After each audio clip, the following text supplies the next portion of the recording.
Chacha ni kaimu afisa uhamiaji wilaya Ngara. Nafurahi leo hii kupata nafasi ya kufika katika eneo hili la Kasange ili kuzungumza machache kuhusu masuala ya kiuhamiaji. Kama alivyokwisha kuzungumza Mheshimiwa Mkuu wa Wilaya, naomba nisisitize mambo kadhaa ambayo yatakuwa yanawahusu nyinyi moja kwa moja.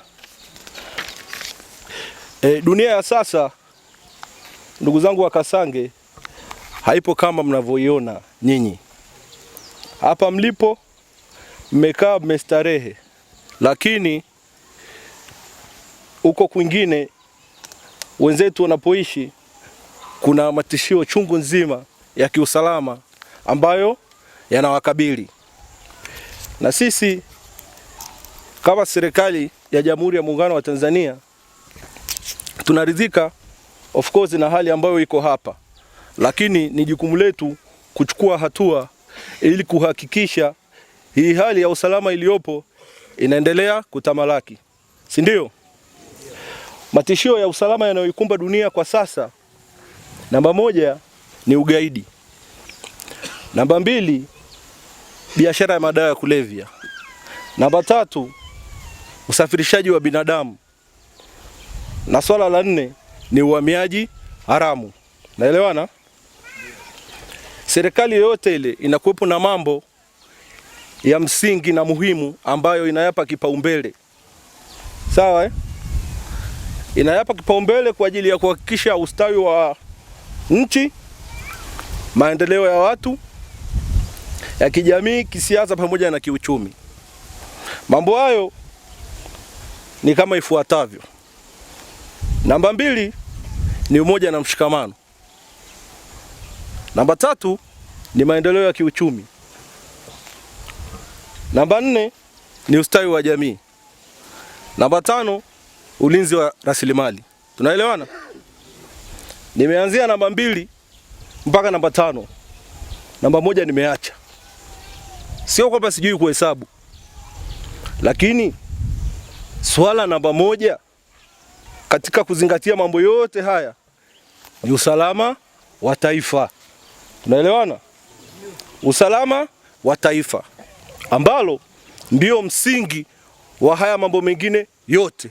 Haya mambo mengine yote hayawezi kufanikiwa bila kuwa na usalama mzuri.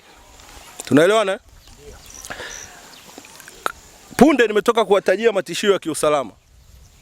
Tishio mojawapo ni uhamiaji haramu, si ndio? Maana yake ni nini? Swala la wahamiaji haramu linaathiri moja kwa moja kipaumbele cha kwanza cha nchi yetu ambacho ni usalama wa nini? Wa taifa. Hivyo basi hatuna nafasi hata ya sekunde moja ya kucheka ama kuleta mchezo na wahamiaji haramu.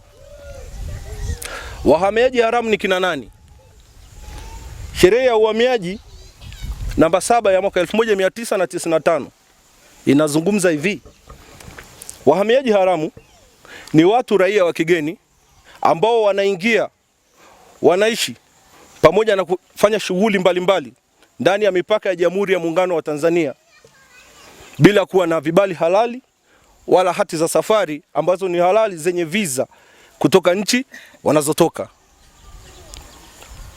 Raia hawa wa kigeni wanaingia katika nchi yetu kwa kupitia vipenyo mbalimbali ambavyo sio rasmi, kwa maana ya kwamba wanaingia bila kuzingatia zile taratibu zote za kuvuka mpaka ambazo zimewekwa na nchi yetu. Tunaelewana? Wakati mwingine tunaweza tukawa tunaendelea na maisha yetu ya kawaida katika kaya zetu, lakini hatujui kwamba na sisi ni watuhumiwa wa haya masuala ya uhamiaji haramu. Naomba nitaje vitu kadhaa ambavyo vitakupa nafasi wewe ya kujijua ni mtuhumiwa wa haya masuala ya uhamiaji haramu ama uko katika nafasi nzuri. Kama wewe ni raia wa Tanzania, umemuoa raia wa kigeni, umemuingiza nchini na unaishi naye bila kufuata taratibu za nchi zilizowekwa, kwa maana ya kwamba huyo mkeo au huyo mumeo hana passport halali ya nchi yake, hana kibali kinachotolewa na Tanzania kwa maana resident permit inayomruhusu kuishi Tanzania, basi ujue unaishi na mhamiaji haramu. Tunaelewana? Tunaelewana? Kama nyinyi ni raia wa kigeni, mmetoka nchi jirani, Burundi ama Rwanda, mkaingia mko hapa Kasange, mkaenda kupanga kwenye nyumba, mkaanza maisha yenu, mnafanya vibarua kwenye mashamba, mnalima, maisha yanaendelea. Hamna nyaraka zozote halali ambazo zinawaruhusu kuishi nchini Tanzania, basi mjue nyewe ni wahamiaji haramu. Kama wewe ni mzee, mtu mzima, kama mzee wangu hapa, umetoka Burundi, umetoka Rwanda, miaka ya 1970 na kurudi nyuma, ukaanzisha makazi yako hapa Kasange na haujasajiliwa kwenye daftari la walowezi ambalo linatambulika kwa wale watu wote wa umri wa nyuma ambao walihama nchi zao kutokana na sababu mbalimbali kama vile vita, njaa pamoja na machafuko ya kisiasa. Kama haujasajiliwa kwenye ile daftari la walowezi na uko hapa, basi ina maana wewe hauna nyaraka yoyote halali inayokuruhusu kuwepo Tanzania. Maana yake wewe ni nani? Toeni sauti Kasange. Mhamiaji haramu, si ndio? Sheria ya uhamiaji iko wazi sana. Kwa mtu yoyote ambaye anaishi na raia wa kigeni ambaye ni mhamiaji haramu, sawa? Si tunasema kwamba anamuhifadhi mhamiaji haramu. Adhabu yake ni rahisi, afu iko wazi sana. Ni kifungo cha miaka 20 jela au faini isiyopungua milioni 20. Tuko sawa? Tuko sawa?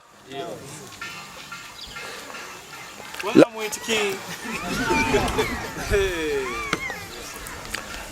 Narudi kwa upande wa vijana wa bodaboda. Vijana wa bodaboda nao wamekuwa na tendency ya kuwasafirisha hawa wahamiaji haramu kutoka nchi jirani, wanawaingiza kwetu.